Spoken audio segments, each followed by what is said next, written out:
የኮሌጆች መገንባት ብቻውን ውጤት ባለመሆኑ ብቁ የሰው ኃይል ለማፍራት ጥረት መደረግ እንዳለበት የአማራ ክልል አፈ ጉባኤ ክብርት ፋንቱ ተስፋዬ አሳሰቡ።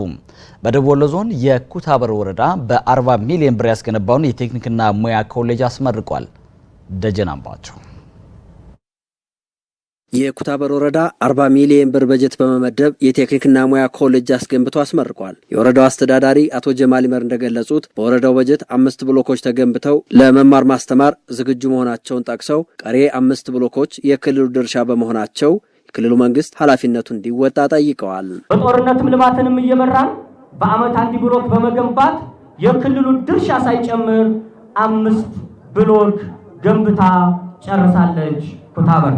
በጦርነቱ የተጎዳ ሁለትም አዲስ ኮሌጅ መሆኑን ከግምት ውስጥ በማስገባት ክልሉ የራሱን ድርሻ 5 ብሎክ ግንባታ እንዲገነባልን ማሽነሪዎችን ጨምሮ ቀሪ ግብአቶች በክልሉ ድጋፍ የሚሟላለት ከሆነ ኮሌጁን በአጭር ጊዜ ወደ ፖሊቴክኒክ ደረጃ ማሳደግ እንደሚቻል አስተዳዳሪው ጠቅሰዋል። የደቡብ ወሎ ዞን አስተዳዳሪ አብዱ ሁሴን በበኩላቸው ወረዳው ያደረገው ጅምር የልማት ተግባር የሚበረታታ እንደሆነ በመግለጽ ህዝቡ ሰላሙን በማስጠበቅ ለልማቱ መትጋት እንዳለበት አብራርተዋል። እያንዳንዱ የህብረተሰብ ክፍል የሚጠበቅበትን በመውጣት ሰላምን በማረጋገጥ አካባቢያችን ወደ ተሟላ ልማት እንዲገባ አካባቢያችን ለኢንቨስትመንት ተፈልጎ እንዲመጣ ለማድረግ የራሳችንን ሰላም የውስጥ ሰላም መጠበቅ ይጠበቅብናል።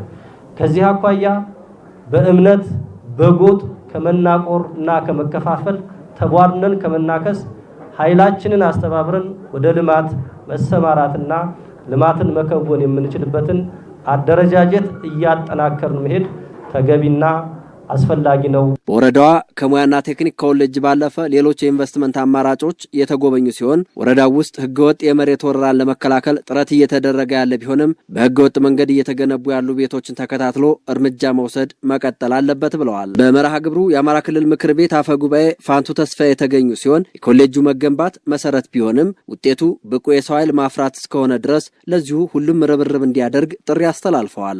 ይህ ትምህርት ቤት መገንባቱ ትልቅ ምዕራፍ ነው። በራሱ ግን ውጤት አይደለም።